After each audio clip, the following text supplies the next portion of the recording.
Assalamualaikum warahmatullahi wabarakatuh. Innal hamdalillah nahmaduhu wa nasta'inu wa nastaghfiruh wa na'udzu billahi min syururi anfusina wa sayyiati a'malina. May yahdihillahu fala mudhillalah wa may yudlil fala hadiyalah. Asyhadu an la ilaha illallah wa asyhadu anna Muhammadan abduhu wa rasuluh.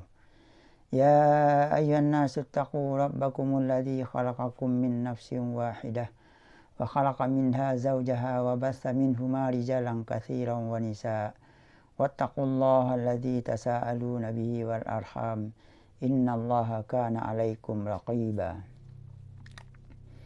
Ya ayyuhalladzina amanu taqullaha wa qulu qawlan sadida yuslih lakum a'malakum wa yaghfir lakum dzunubakum wa man yuti'illaha wa rasulahu faqad faza fawzan 'azima.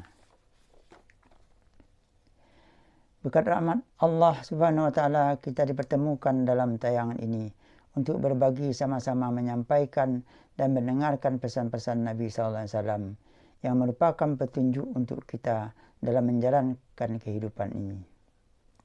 Puji dan syukur kita panjatkan kehadirat Allah Subhanahu wa taala yang begitu banyaknya memberikan kenikmatan kepada kita yang dengan cara apapun kita tidak akan mampu untuk menghitungnya.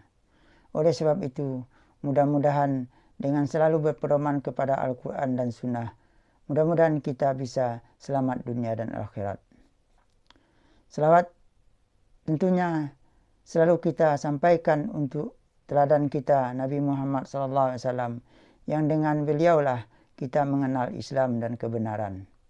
Selawat juga untuk keluarga beliau, sahabat-sahabat dan umat-umatnya yang selalu berpegang kepada sunnah-sunnahnya. Mudah-mudahan dengan jalan istiqamah dengan sunnah-sunnah beliau, kita berharap mendapatkan syafaat nantinya. Pada video kali ini, saya akan membacakan hadis nomor 33 dalam bab sabar yang berisi cara menghadapi wabah penyakit di suatu negeri. Wa an Aisyah radhiyallahu anha annaha sa'alat Rasulullah sallallahu alaihi wasallam anit ta'un fa akhbaraha annahu kana adaban yab'athuhu Allah ta'ala ala man yasha faja'alahu Allah ta'ala rahmatan lil mu'minin fa laysa min 'abdin yaqa'u fit ta'un fayamkusu fi baladihi sabiran muhtasiban ya'lamu annahu la yusibuhu illa ma kataballahu lahu illa kana lahu mislu ajri syahid. Rawahu al-Bukhari. Dari Aisyah radhiyallahu anha, ia pernah bertanya kepada Rasulullah sallallahu alaihi wasallam mengenai penyakit taun. Maka beliau memberitahunya, sesungguhnya penyakit taun itu adalah azab yang dikirimkan oleh Allah Subhanahu wa taala kepada siapa saja yang dikehendakinya. Kemudian Allah menjadikannya sebagai rahmat bagi orang-orang yang beriman. Tidaklah seorang hamba yang berada di daerah yang terjangkit penyakit taun, lalu dia tetap tinggal di daerahnya itu dengan penuh kesabaran dan mengharap pahala. Dia mengetahui tidaklah ia ditimpa kecuali apa yang telah ditetapkan oleh Allah, melainkan akan mendapatkan pahala orang-orang yang mati syahid. Hadis riwayat Bukhari nomor 6513. Adapun kandungan yang terdapat pada hadis ini adalah: pertama, taun itu pada dasarnya adalah azab sekaligus dosa bagi umat terdahulu. Allah mendatangkan musibah karena telah merajalelanya kemaksiatan dan banyaknya dosa-dosa yang dilakukan sehingga akhirnya Allah datangkanlah azab. Hal ini dijelaskan dalam surat Al-Imran ayat 178. Innama numli lahum liyazdadu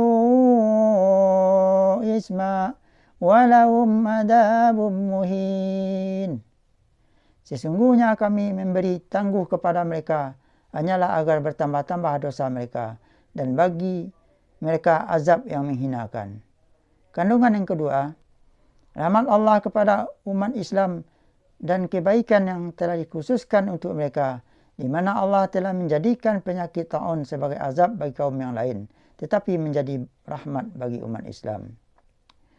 Wa ati'u Allah wa rasul la'allakum turja'un. Dan taatilah Allah dan Rasul agar kamu diberi rahmat. Kandungan yang ketiga, pahala yang berasal dari kesedihan, kedukaan dan rasa sakit yang menimpa seorang hamba hanya dikhususkan bagi orang yang beriman saja, bukan kaum yang lain. Walau annahum amanu wattaqau lamathubatum min indillahi khair law kanu ya'lamun. Sesungguhnya kalau mereka beriman dan bertakwa, niscaya mereka akan mendapat pahala. Dan sesungguhnya pahala di sisi Allah adalah lebih baik kalau mereka mengetahui. Kemudian kandungan yang keempat pada buku ini adalah pahala syahid itu tidak hanya dikhususkan bagi orang-orang mati dalam peperangan saja, tetapi juga berlaku untuk orang banyak. Kemudian yang nomor 5, orang yang meninggal dunia karena penyakit ta'un dengan penuh sabar lagi mengharapkan pahala dari Allah, maka baginya pahala orang mati syahid. Kemudian kandungan yang ke-6, orang yang meninggal dunia dalam keadaan sakit ta'un, sakit perut, tenggelam, tengah melahirkan anak atau nifas, dari orang-orang yang dikategorikan oleh Islam termasuk golongan orang-orang yang mati syahid. Mereka tidak diperlakukan seperti perlakuan terhadap orang-orang mati syahid di dalam peperangan, tetapi mereka akan memperoleh pahala seperti orang yang mati syahid.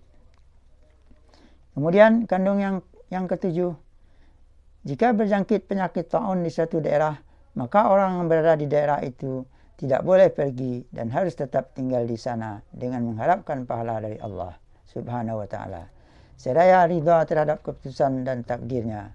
Pada kondisi ini, sikap pasrah dan berserah diri kepada Allah sangat diperlukan, sebagaimana terdapat dalam surat Az-Zumar ayat 54.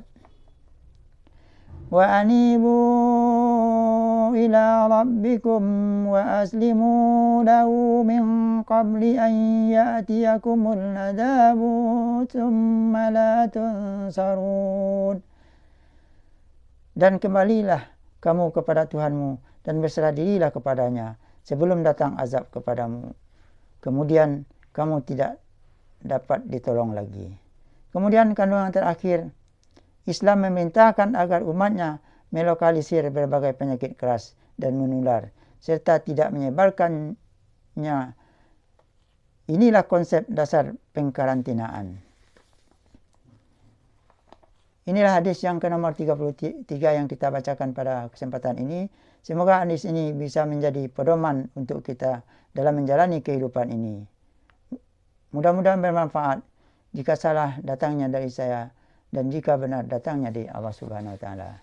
Subhanakallahumma wa bihamdika asyhadu an la ilaha illa anta astaghfiruka wa atubu ilaih.